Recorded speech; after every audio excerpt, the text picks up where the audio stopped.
મારી કમાણીમાંથી 99% દાન કરું છું ને હું કોઈ જગ્યાએથી દાન લેતો નથી.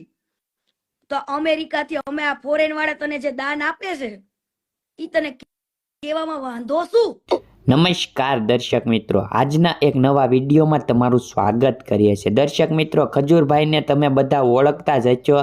તેનો અત્યારે એક સૌથી મોટો વિવાદ ચાલી રહ્યો છે અને ખજૂરભાઈ વિશે કીર્તિ પટેલ શું બોલી રહી છે આગળ તમને આખો વિડીયો બતાવશું. દર્શક મિત્રો, ખાસ તમે તે વિડીયો જોશો તો જ તમને સંપૂર્ણ 100% સાચી માહિતી મળશે. કીર્તિ પટેલ એમ કહી રહી છે ખજૂરભાઈને અમેરિકાથી, ફોરેન કન્ટ્રીમાંથી ઘણા બધા રૂપિયા આવે છે, તે કોઈનું નામ દેતો નથી અને તે ઘણું બધું કીર્તિ પટેલ બોલી રહી છે.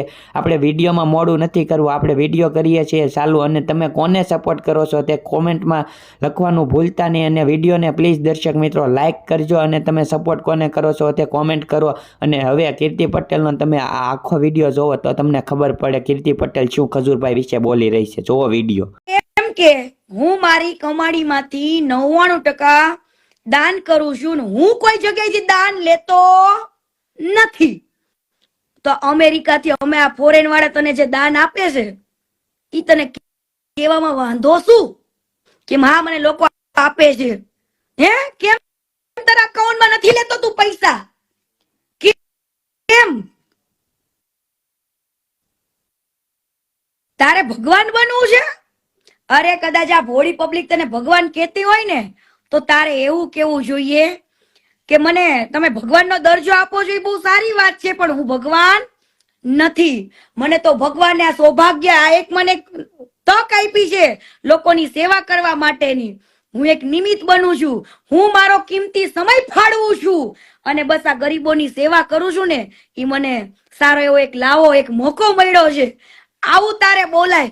તારે એમ ના કહેવાય હું મારી કમાણીમાંથી 99% વાપરી નાખું છું, હું પાછળ કઈ રાખતો નથી. અલે રે ભાઈ, હે ભાઈ આવું ખોટું.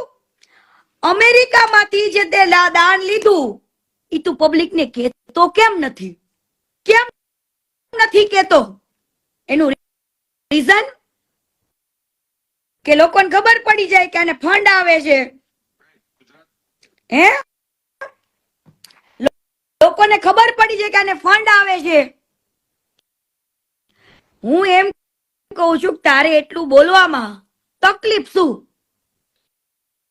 અને બીજી વસ્તુ, આ બધું તો છુપાવવાનું, એને હીરો બનવાનું છે.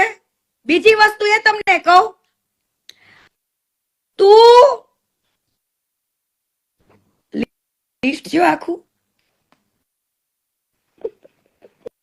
ઉભા રાજીમા નું ઘર બનાવવા ગયો તો